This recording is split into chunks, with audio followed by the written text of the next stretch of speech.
Hey, this is Jared. I've got another CRT review. Well, as you can see, it's labeled "It works."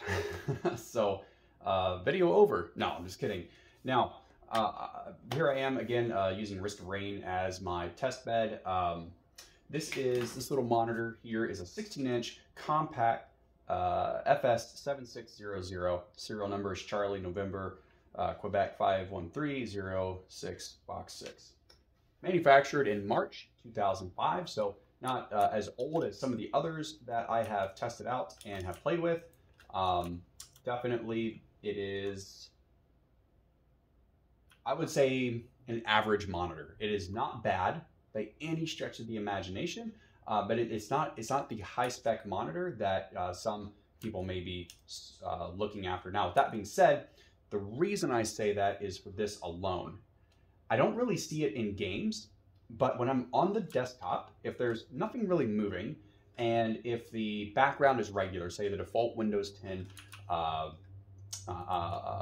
wallpaper, I'm going to see some of the shadow mask. And that's just me, and maybe no one else will notice it.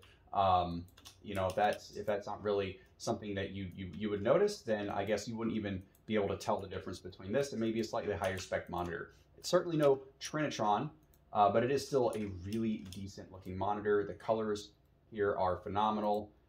Again, Risk of Rain, because there's a lot of bright colors and also a lot of muted colors, so you can kind of see the two side by side. And I gotta say that it doesn't look washed out. It doesn't look overly bright, like the brightness has been turned up way too high or desaturated. I haven't pumped the gamma, messed with the brightness, adjusted the digital vibrance. I haven't done any of that in my NVIDIA settings.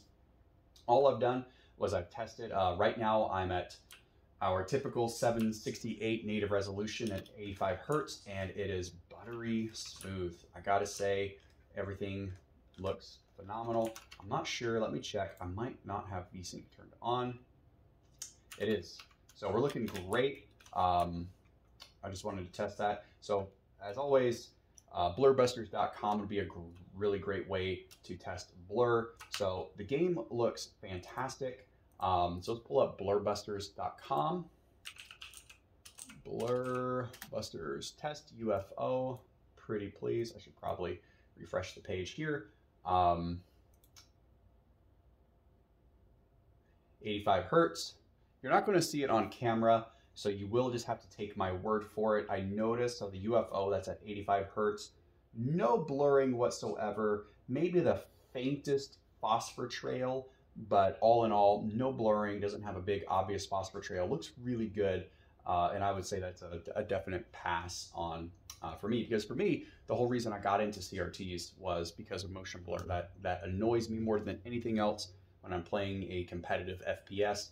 And the motion blur, when I'm trying to get one of those sweet flick shots, it just kills me, right? I cannot stand it. So that's why I game on CRTs, is because I don't deal with motion blur. That really does annoy me. So let's see, what haven't I covered? 16 inches. It does get 60 Hertz at if you run it at 1440 by 1080 if you like a higher resolution, but of course 1024 by 768 is perfectly usable for me. Personally, as I play games, it works just fine. You know, very clean monitor. The on-screen display is somewhat interesting. It will give you all the typical options like contrast, brightness, horizontal, vertical positioning sizes, pin cushion, trapezoid. What's this one called? Where you can kind of change the bow in which way. You got your parallel. You've got all your settings here. Rotation. I think this is the degauss circuit. Yep, that works beautifully. Degausses the snot out of it, and boom, done. You can change your color, temperature. So you can go really cool or really warm, up to you. I like 6500. That's my sweet spot of monitors. And yeah. And this is, of course, the recall going back to the user defaults. And wow, I should have done that to begin with, because when I hit the recall just now, I have to say it looks way better.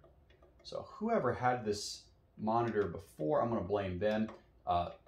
This thing just looked like garbage. Now I don't know what they did, but everything just got like more vibrant.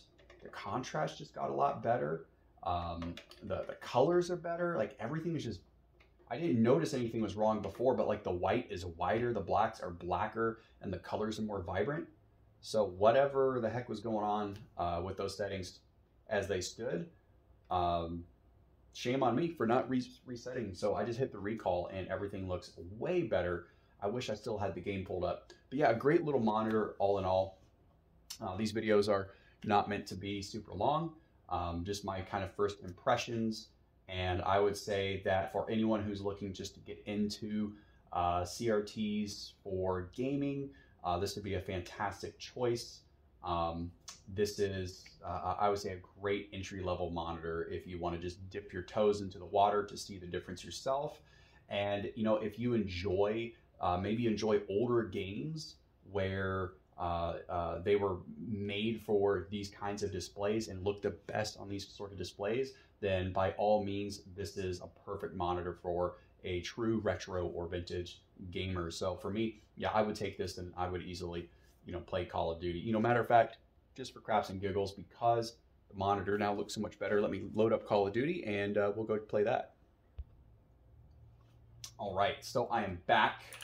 Got Modern Warfare pulled up here, and I gotta say, we're still running at 85 FPS, V-synced to the monitor, of course, because it's an 85 hertz refresh, and yeah, I'm not seeing really like anything that looks like what I would call bad. We're at 1024 by 768, 85 hertz. The colors look great. The contrast is amazing. Super buttery smooth. You know, the only complaint I have, and this is more on the game, and a lot of games, I believe you can even scale the user interface, is the UI is a little small, but that's, I've noticed in a lot of these widescreen games, like the UI just doesn't know how to handle a 4:3 aspect ratio, so it just doesn't look that great. But it looks really, the game itself looks really good, even if the UI is just a little small, because the resolution's a bit on the lower side. But yeah, I'm not seeing a bunch of jagged edges. Like if this was an LCD screen, it would look abysmal, look terrible. But all the phosphors kind of round things off a little bit. It's still very smooth, snappy, responsive. Yeah, I don't see any reason why I wouldn't even play Call of Duty on this monitor, to be honest. So it works really well. I'm pleasantly surprised. I wasn't quite sure what to expect from a, you know, this kind of monitor would sit on like Granny's table with a doily underneath, checking emails like once every 3 months, right? It's just not the kind of monitor that you would see typically a gamer using.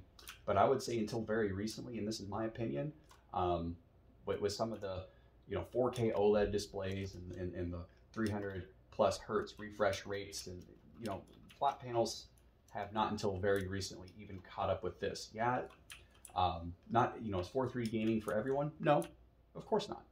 But it works for me. I like it, and it looks great. So even a monitor, one might consider sort of like an entry-level CRT, I would say it's better than 98% of the flat panels you would get that are similarly sized, similarly spec'd, just because, you know, the technology of CRT just looks so much better. So I think it's really cool. I like CRTs a lot because they're more, they're less akin to a flat screen panel, and they're more like, you know, old school analog film in the way they operate, which is not entirely accurate. You know, more like a fluorescent tube maybe. But yeah, it's like you're not seeing digital pixels being switched on and off and skewed. No, you're actually seeing, you know, these atoms of phosphorus that are getting energized, and they're I believe they're fluorescing. I could be wrong. If someone wants to correct my science, go for it. But yeah, this is very playable, looks fantastic, and would highly recommend this experience to anyone who wants to do some CRT gaming. So even modern titles like this look really good on it. All right, so that's it for now. And if you're looking around for a Compaq FS7600. This one, within a few days of posting this video, this one will be on eBay for sale. We're going to sell it on eBay, and it's going to get packed into a box, and it's going to have expandable foam that completely encases it on all sides, so it can't shift, it can't move, it can't get hit or bumped. It's going to be properly labeled as vintage electronics, so that people in the shipping company know, hey, let's not drop this. That they'll know to, which way is up. They'll know to keep all the magnets away from it. So it's going to have all the proper warning labels, and it's going to be packed properly. It's going to be shipped and insured. So if anything does happen, we got you covered there. But it's highly unlikely that anything is going to happen. So if you're viewing this video in posterity and you're not, the listing is already gone, this particular monitor has already sold, that's okay.